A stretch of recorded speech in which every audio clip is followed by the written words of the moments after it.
70 साल की बात करते हैं। 70 साल से हम जो है आपस में हिंदू और मुसलमान मोहब्बत के साथ जी रहा था।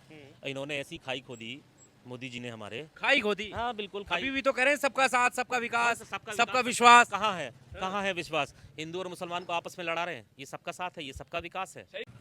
ये बीजेपी वाले गुंडे और माफिया खुलेआम ऑन रोड घरों में से खींच खींच कर बच्चों को लेकर जा रहे हैं।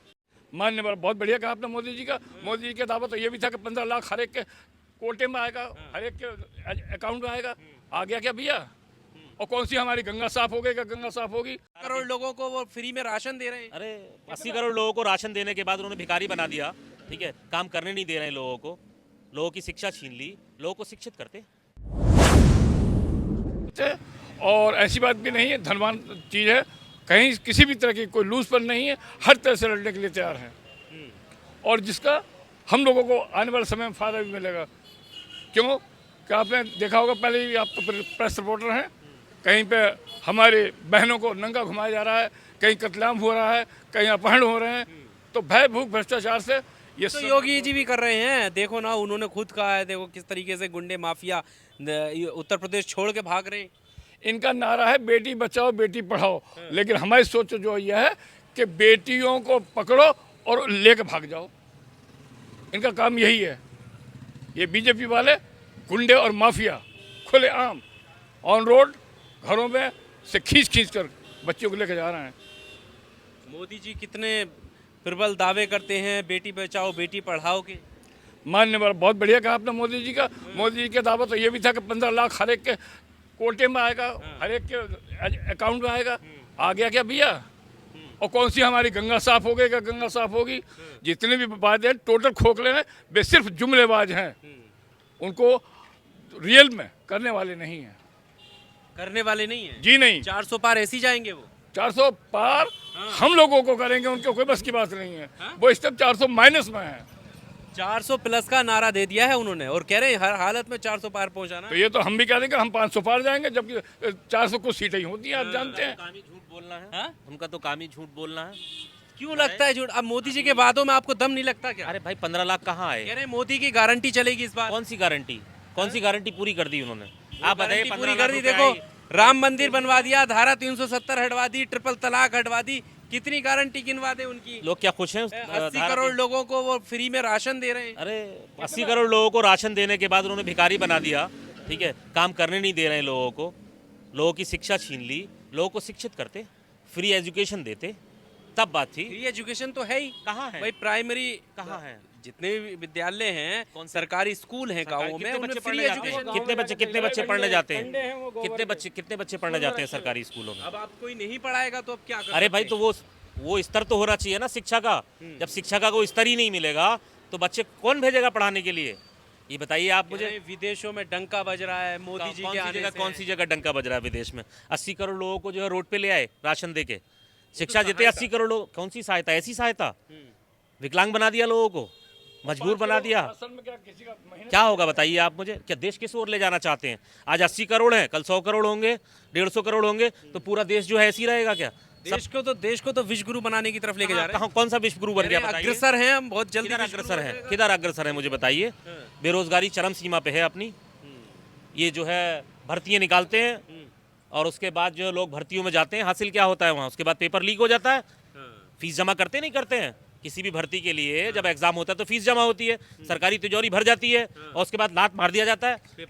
पेपर लीक क्या करेंगे आप कहाँ बताइए? जाए नौजवान? आप बताइए। ये तो मीडिया का काम है ना पूछना। मोदी जी से पूछिए, आप योगी जी से पूछिए, ये क्या कर रहे हैं आप? देश को किस ओर ले जा रहे हैं? नौजवान को किस ओर ले जा रहे हैं? योगी जी तो कह रहे हैं उत्तर प्रदेश को उत्तम प्रदेश बना कौन सा दिया। उत्तर प्रदेश बना दिया बताइए मुझे? कौन सी गंगा साफ कर दी बताइए आप मुझे? कौन सी गंगा साफ कर दी उन्होंने? आप कहते हैं साहब हम गंगा साफ करेंगे, कहाँ गंगा साफ हुई? कौन सी बेरोजगारी हटा दी? पेपर लीक तो अभी यही हुआ है। अच्छा, जितने वादे हैं जो आप एकदम कटाक्ष कर रहे हैं, क्या जनता को दिखाई नहीं देते? वो तो हर हर मोदी, घर घर मोदी, ये नारे, ये स्लोगन। ये देखिए, ये कुछ लोग हैं, कुछ खास लोग हैं। ये आरएसएस और संघ का अपना एक एजेंडा है। ठीक है, वही हर हर मोदी और घर घर मोदी कर रहे हैं। उसके अलावा बताइए, ये भाई साहब तो नहीं कर रहे हैं हर हर मोदी घर घर मोदी।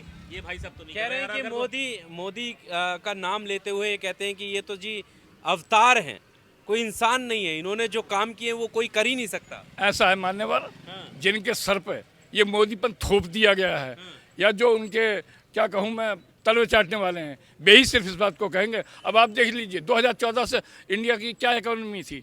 ये इंडिया जो है मात्र 150,000 करोड़ का कर्जदार था और आज मौजूदा समय में 350,000 करोड़ का कर्जदार ये 10 साल में हो गया, कितने गुना बढ़ गया।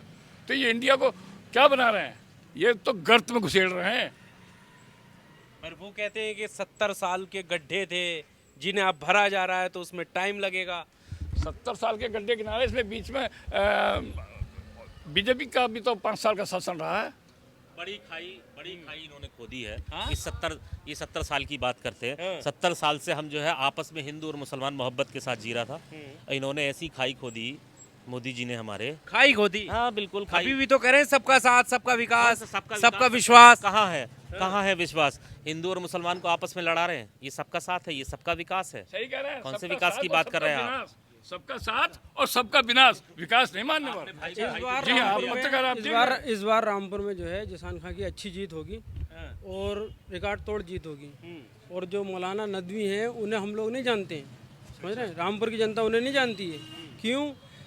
वो जीतने के बाद फिर दिल्ली जाके बैठ जाएंगे। आप तो जानते नहीं, ना हम जानते हैं उनसे मिलने के लिए। घनश्याम लोधी जी को हम जानते हैं, लेकिन वो जिस पार्टी से हैं वो पार्टी एक चोरों मक्कार लोगों की पार्टी है, समझ रहे हैं? हाँ, मामूली सी चीजें। विश्व की सबसे बड़ी पार्टी है वो। साहब इनसे विश्व का अर्थ तो पूछ लेना क्या है।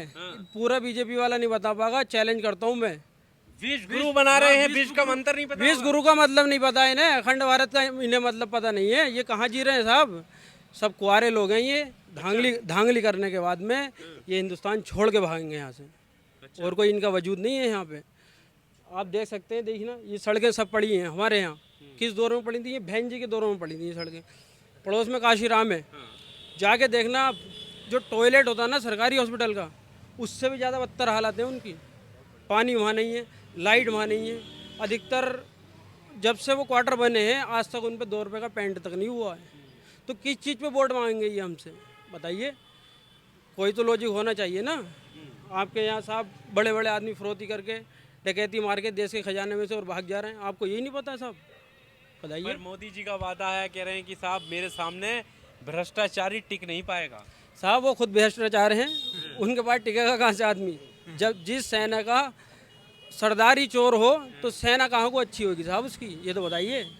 ये तो गुंडों वाली राजनीति कर रहे हैं साहब। ये जिंदा क्या गुंडा नारे लगा रहे हैं? इधर आइए, बिल्कुल बिल्कुल आइए बात कर। और आज जिसान खां के साथ सिर्फ एक मुसलमान तबका नहीं खड़ा है, दलित तबका भी खड़ा है, पंडित तबका भी खड़ा है। हमारे यहाँ रामपुर में सब बहुत प्यार मोहब्बत से रहते हैं हिंदू मुस्लिम। जिस चुनाव के कारण इन लोगों ने आए ना आए दिन कोई ना कोई दंगा करा देते हैं। एनआरसी में आपने देखा होगा, यहाँ पे एक लड़के को हमारे गोली लगी थी, आज तक उसकी जांच नहीं हुई है। क्यों नहीं हुई है साहब? क्यों पड़ी है पेंडिंग? पुलिस आपकी, सीबीआई आपकी, ईडी आपकी, नेताओं के घर तो आपको छापे लगवा रहे हैं। इनके अपने एक पार्टी का एक ऐसा आदमी बता दो जिसके ऊपर करप्शन चार्ज लगे हुए हैं इनकी पार्टी में। आप गुंडे हैं, आप लोगों से पैसे लूटते हैं, ठीक है बीजेपी में आ जाइए, आपका कुछ नहीं होगा। बताइए, वॉशिंग मशीन है। आप जाइए 300 करोड़ का घपला करिए, 50 करोड़ रुपये उनके फंड में डालिए, 250 लेकर आप विदेश जाइए। बीजेपी सदस्यता हम गरीबों का पैसा, यहाँ के गरीब लोगों का, गरीब आवाम का पैसा, जो रिक्शा चलाते हैं, कार्ड चौप करते हैं बेचारे, उनका पैसा लेके आप विदेश में भेज रहे हैं चोरों को लेके। आप तो चौकीदार की बात करते हैं साहब, आप तो चौकीदार भी नहीं है। नीरव मोदी है, विजय माल्या आपके दरवाजे पे अगर चौकीदार है और फिर भी चोर गए और चोरी करके निकल गए तो साहब आप काहे के चौकीदार हैं? ये बताइए। एक आखिरी सवाल मैं आपसे कर लेता हूँ चलते चलते, कि जैसे पिछले चुनावों में भी तमाम रामपुर की ऐसी वीडियो सामने आई जहाँ पर जो मतदाता हैं वो ये आरोप लगाते हुए नजर आए कि साहब हमें वोट नहीं डालने दिया जा रहा है, साहब हमें रोका जा रहा है, कभी आईडी के नाम पर, कभी आधार कार्ड के नाम पर, ये सब कुछ हो रहा है।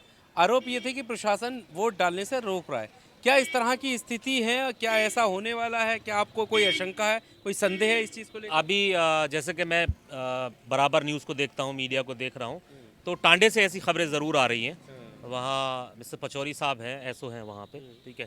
तो मैंने वीडियो देखी थी, बहुजन समाज पार्टी के जो जोनल कोऑर्डिनेटर हैं शहाब खान गांधी साहब, उनकी वीडियो देखी थी और मेरी बात भी हुई क्योंकि हमारी रिश्तेदारी भी होती है वहाँ पे। तो लोगों से बात हुई, उन्होंने बताया कि हम जो है भय के माहौल में हैं और हमें लगता है कि इस बार फिर वही होगा जो पिछले 2 चुनावों से हुआ है हमारे साथ, हमें वोट डालने नहीं दिया जाएगा। तो ये जो है लोग भयमुक्त हैं अभी भी लेकिन हम यही उम्मीद करते हैं कि प्रशासन जो है, जिलाधिकारी महोदय जो है वो नौजवान है इस वक्त, ठीक है, और हमें लगता है कि वो जो है निष्पक्ष चुनाव कराएंगे और ज़रूरी भी है निष्पक्ष चुनाव, लोकतंत्र को बचाए रखने के लिए, ज़िंदा रखने राम के लिए। मंदिर बनाने से आदमी नेता नहीं बनता साहब, खाली राम मंदिर बनाने से। और जबकि मंदिर इनके बजट में पास भी नहीं हुआ है, वो समझ रहे हैं आप। तो ऐसी सरकारों से हमें क्या करना है सर, हमें यहाँ रहना है, कैंडिडेट हमारा होना चाहिए, हम यहाँ रह रहे हैं तो यहाँ का हमारा वासी होना चाहिए, जो रात में हम जाएं तो कुंडी खटखटाते हैं। इनके अत्याचार में विधानसभा में आपने रामपुर के अंदर देखा होगा कितने लोगों के हाथ तोड़े गए, पैर तोड़े गए साहब। डिस्ट्रिक्ट हॉस्पिटल में आज तक भर्ती रहे वो लड़के। तो आप बताइए, ये बीजेपी शासन करेगी? ये नहीं कर सकती शासन। इनका अब द एंड हो चुका है और ये अब भागने की तैयारी में है अपनी। और बहन जी फुल सपोर्ट के साथ अब कैसे अपने कैंडिडेट उतारे उन्होंने, और एक अच्छी जीत हम दर्ज करने वाले हैं 2024।